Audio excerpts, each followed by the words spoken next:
Sveiki, Aija un Kate šodien. Tagad mēs atbildēsim jūs jautājumi. Kas tik labi par Latviju un Lietuvu tik un tā?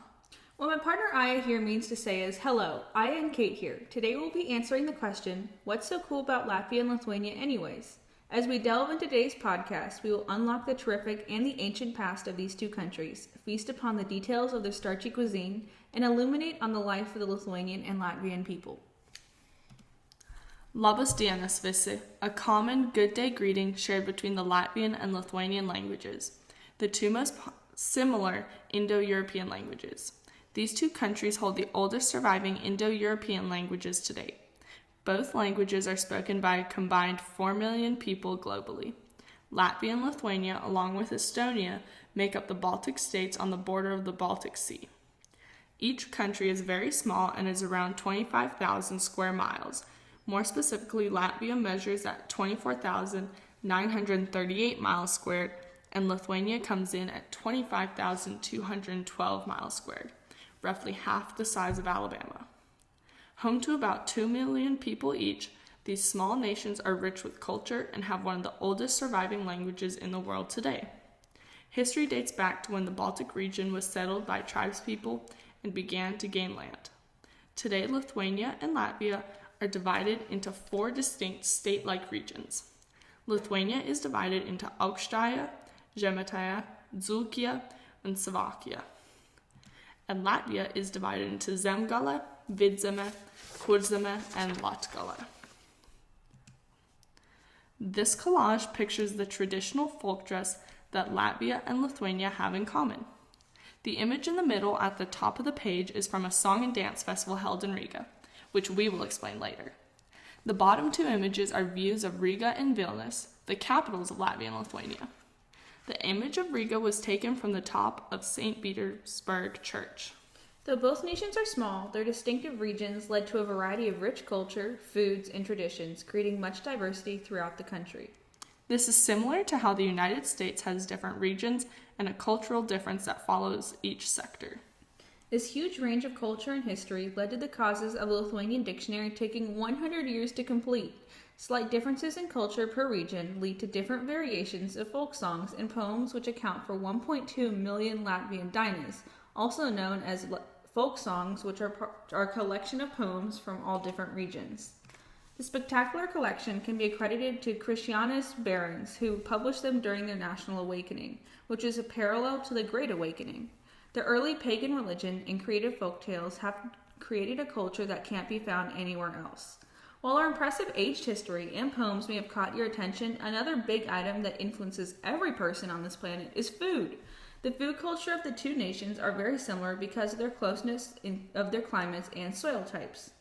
There is a large variety of dishes that include potatoes, such as Lithuanian kugula. Along with several layers of potatoes, kugulis also includes eggs, bacon, onions, and is sometimes served with sour cream. Man, does that look delicious. To thank for this is the Baltic German Nobel Prize winner Wilhelm Ostwald, who developed the Ostwald process in 1902. And he has a pretty cool beard. This process led to the mass production of explosives and fertilizers, which gave the world lots and lots of potatoes. A very popular dish for Latvians is pierogi, which are like bread rolls served with many American dishes, but this roll is filled with a bacon center that is very similar to Lithuanian dumplings known as pierogi. Another delicious treat is the codone, similar to an Italian tortellini and stuffed with meat or mushrooms of some kind. And I know you are now asking yourselves, where can I find these delicious delicacies? No need to fear, because the Baltic Shop is here. The Baltic Shop is an online store that is headquartered in Chicago, where many Baltic goods such as clothes, food, jewelry, and other things can be purchased. If you don't have a chance to visit the store in person, you can browse their selection of goods online, just like Kate and I did when we ordered some of our gwoting. Chicago is home to the largest population of Latvians and Lithuanians outside of their mother countries. And no, it's not Russia. Very funny. Located there is the Krišjāņas Baronas Latvian School and Church. Chicago is also home to 3 different Lithuanian restaurants. Los Angeles, San Francisco, Detroit, and Boston also share with Chicago a higher concentration for Baltic culture. The Baltic groups are able to preserve their culture in the ever-modernizing world in these cities by performing their various group dances that uphold the traditions of folk dance and song. Baltic dances, fairs, and festivals can be found in cities such as San Francisco, Chicago, San Jose, Baltimore, and Los Angeles. The elements of traditional song and dance are very important to the Baltic cultures, as portrayed in the movie The Singing Revolution. As you can see, it was such a touching tale that it left us in tears. The amazing storyline tells of how the Baltics embarked on a non-violent movement for independence under their Soviet occupation. I mean, after all, what could someone do about thousands of people just standing in the streets and singing the same song? Every few years, a song and dance festival is held to celebrate the rich culture that the people hold dear to them. These days are filled with lively concerts and shows. Choir members dressed in their traditional folk costumes filled park stadiums to the brim.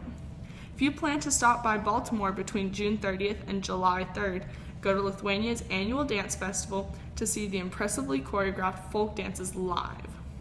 Even throughout the times of occupation, these festivals would still occur. And though the people were banned from singing their national anthems, which you heard Latvia's at the beginning of the podcast, and we'll hear Lithuania's towards the end, the Latvians instead opened each festival with the song Saula Patko un Staugava, which was so powerful to them that they portrayed this as their secretive anthem during those times. Along with concerts filled with various traditional music that was composed of the Dinas, there is also a large amount of folk dancing. In America, the song and dance festivals for Lithuanians are split in between song in one festival and dance in a different one. Now let's check out a clip.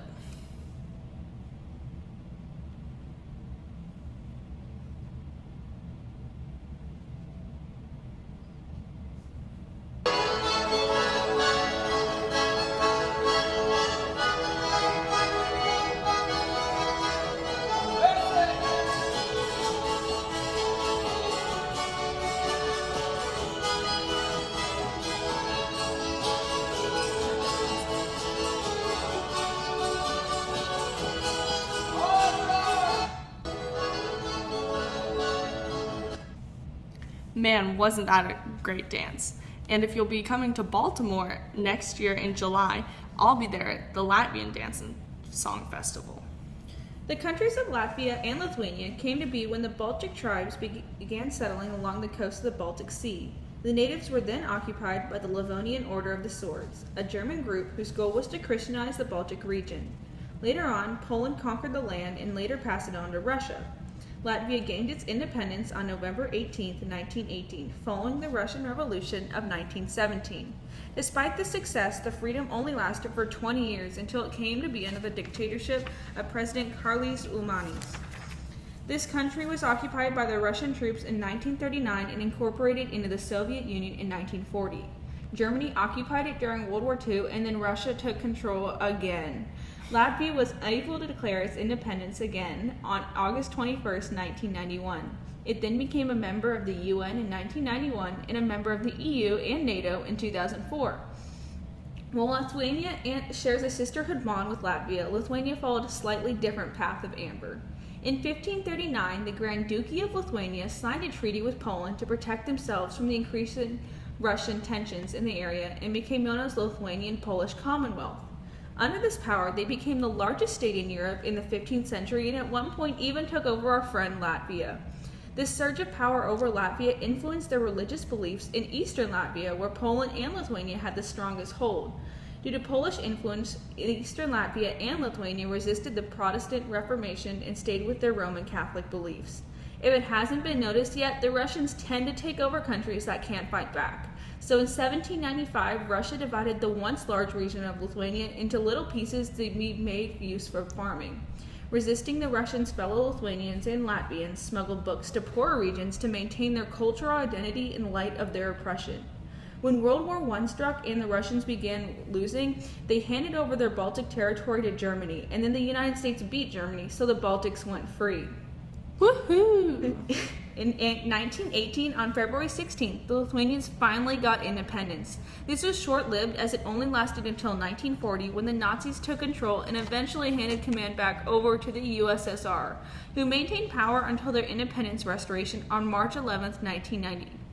After the completion of modernizing their country, Lithuania joined the EU and NATO in 2004. The hardships of both nations throughout the multiple occupations is sewn into the flags of the two nations. The Latvian flag is 3 vertical stripes, maroon, white, and maroon, and has a 2:1:2 width ratio, representing a Latvian chief that had died in battle, his white body lying on a sheet that had been stained on either side with blood.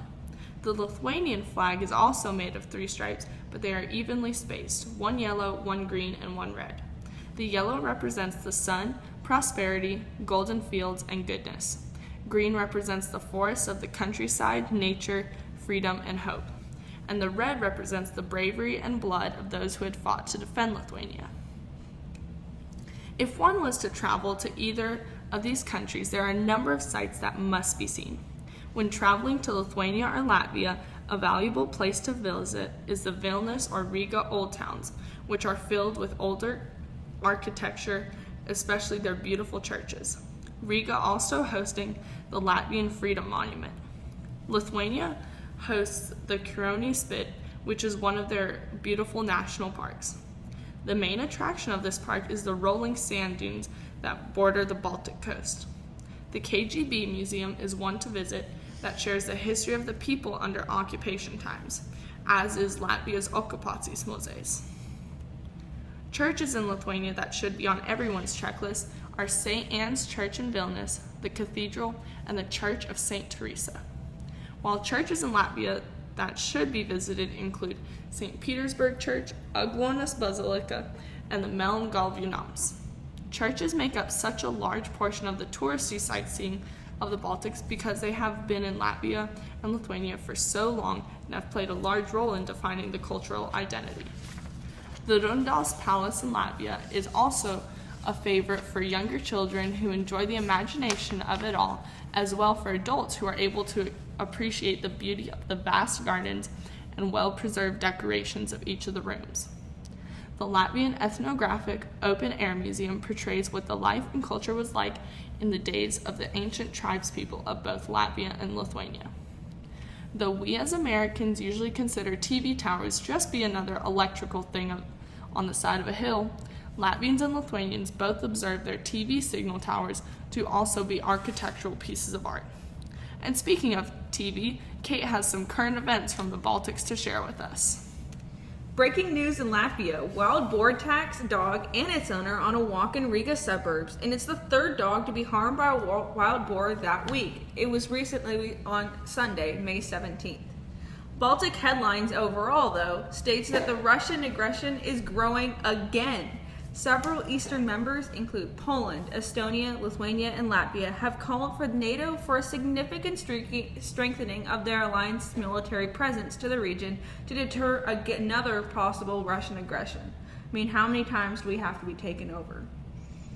And along with this breaking news that Kate just shared with us, Latvians and Lithuanians also do keep up with many of the current events that happen in the U.S. and have many of their own interesting happenings each and every day.